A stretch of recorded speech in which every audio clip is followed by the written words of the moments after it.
Boy. Yay. Oh my God. The pandering will just never, ever stop. It just won't stop. Okay. Congress, they all think that Juneteenth should be a holiday, right? They want to give themselves an extra day off, right? They're doing something for the black community, for the black cause. Okay. And following this, now we have a 700-pound George Floyd statue unveiled at Newark City Hall, right? The icing on the cake, honoring George Floyd. Okay, let's tear down statues of U.S. presidents like Teddy Roosevelt and Abraham Lincoln, right? I think they was going out to Lincoln at some point, right? Some people, okay? Let's tear down statues of U.S. presidents, okay? And let's put up statues of George Floyd, right? Who was not necessarily a positive contributor to society, to say the least. Put up statues of him. Like, that's going to really change anything whatsoever. This is what they're doing, right? This is all you're going to get. This is all you're going to get from the left. This is what you're going to get. So let's read a little bit more here. A new statue of George Floyd was unveiled at Newark City Hall on Wednesday afternoon. Mayor Baraka, along with actor and filmmaker Leon Pickney, who commissioned the statue, and artist Stanley Watts, unveiled a 700-pound bronze statue that was donated this week to the city of Newark. Hopefully when people walk by and see it and they participate, hopefully it inspires them to become active in the struggles that are happening right now in Newark and right here in New Jersey, Baraka said.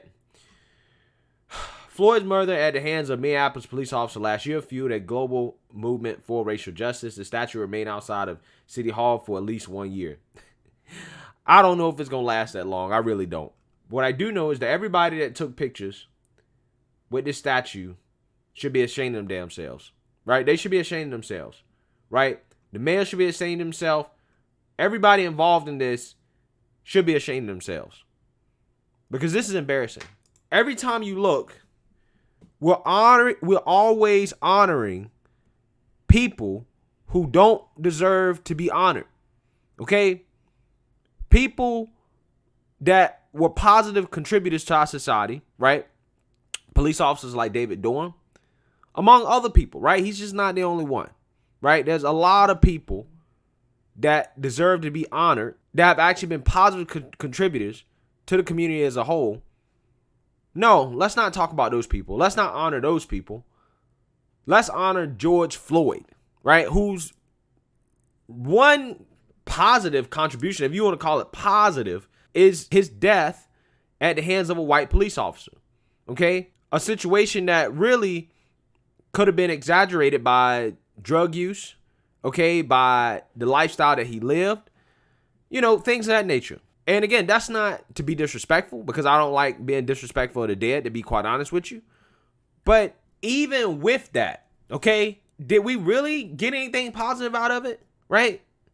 Did we really? Because what laws have been changed because of George Floyd? I can't name any. The legislation that Tim Scott proposed, the police reform, Democrats didn't want to do it because they didn't want a black Republican to get credit for it, okay? They didn't want to do it. They filibustered. Even though allegedly the filibuster is racist, but they filibustered. So no real legislation has come from it. But I can say that we have violence, destruction, and death that has been a result of what happened to George Floyd. And I can't say that has been positive, because again, that hasn't led to anything. All the stuff that happened last year, right, in regards to police brutality protests and social justice protests, what changes that led to? People still getting shot and killed every day by police officers. Most of them are justified, but they still are. Hasn't changed anything. So you haven't really even changed that part of it. So where's the positive here? Right? Where is the positives that justify you putting up a George Floyd statue? I don't see any. And again, I'm not trying to be disrespectful, right? I'm just saying I have questions. Why is it that liberals are so quick to want to grandstand, but when it comes down to making actual change, when it comes down to, hey, you know what? Let's change some of these policies, right? A lot of these policies, these Democrat policies that have hindered black men, right?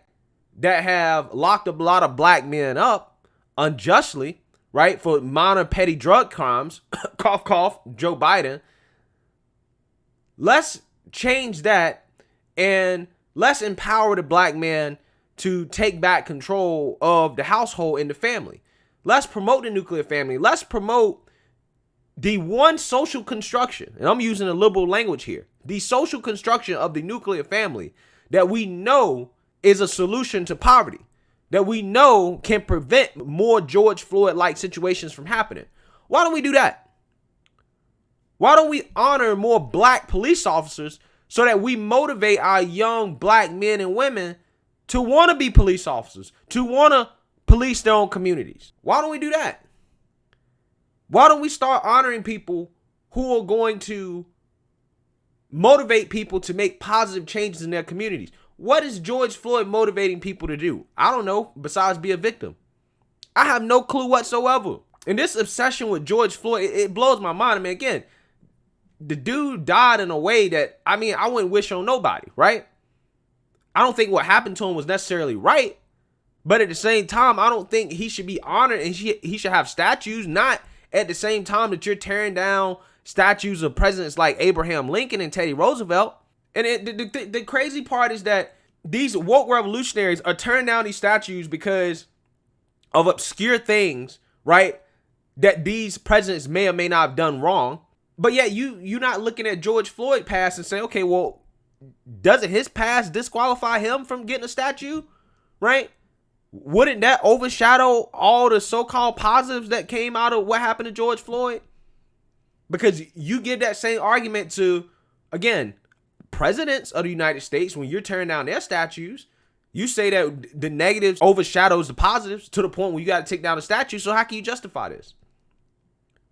And ultimately, at the end of the day, what's going to happen is that this statue, you're going to have, people, and I'm not condoning this. I'm not saying it's right. It's not right. It's wrong. You're going to have people that probably go out there that's going to try to vandalize it, that's going to try to make a statement. And the only thing that's going to do is that's going to lead to more animosity, and that's going to lead to more racial division.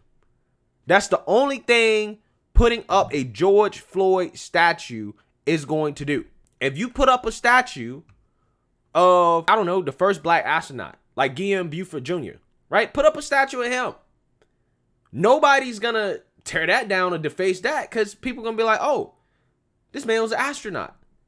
This man was at the forefront of his field, right? Or maybe even a statue of Ben Carson. People might find that ridiculous, but dude was an amazing neurosurgeon. Dude probably had some of the best hands on the planet. Regardless of his political beliefs, regardless of whether you agree with that or not, put up a statue of somebody like him brings awareness to the fact that black people can be neurosurgeons, black people can be astronauts, black people can be at the forefront of whatever field that they're in, right? Black people can be innovators because there's plenty of black innovators and entrepreneurs to highlight if that's what you want to do. If the whole point is to motivate people for some type of positive change, the best way to get the change that you say you're seeking is to motivate people to be at the top of their fields, to go into fields and to do things that are going to create positive change, not to be George Floyd's, not to be victims. That's how you motivate people. That's what you should be motivating people to do. But no, the liberal doesn't want to do that. They want to motivate people to be victims because that's how they maintain power.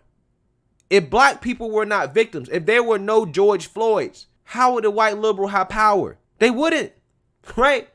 Who are they going to save? If you can save yourself, okay? That's the game here that people got to understand.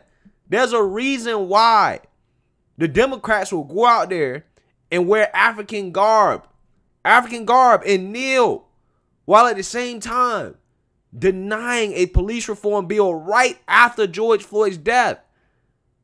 There's a reason why. Because they don't want to help you. Because if they help you, then they have nothing that they can use to control you. The game is simple. And putting up a George Floyd statue is a part of that game. We'll give you a street sign. We'll give you some statues. We'll give you a month. We'll give you a day. We'll give you all that stuff. We're not going to give you any legislation, right? We're not going to try to empower black fathers.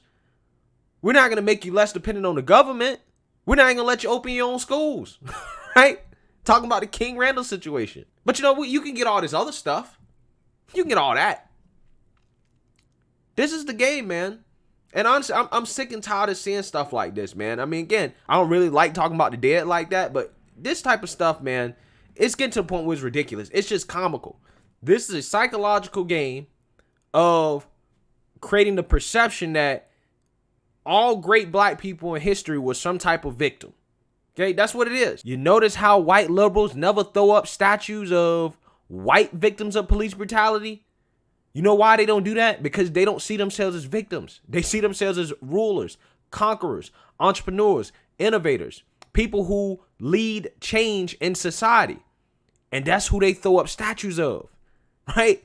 But for the black folks, though, they'll throw up statues of black victims. And in this case, this black victim died with a white man's knee on his neck. This is why I don't like the slavery narrative, because the whole slavery narrative is just psychologically saying the white man is the master, the black man is the victim, right? That's what the slavery narrative is. And this is why every time I talk about it, I have to say, no, they were black slave owners as well, because the black man can be a master too, right? And the way you frame stuff in the narrative matters. If the narrative is always that black equals victim and white equals dominator, that is what will be ingrained in people's heads, and ultimately that will manifest itself in reality. So let me know what you guys think. Make sure you like, comment, and subscribe. Most importantly, share a black conservative perspective. Peace.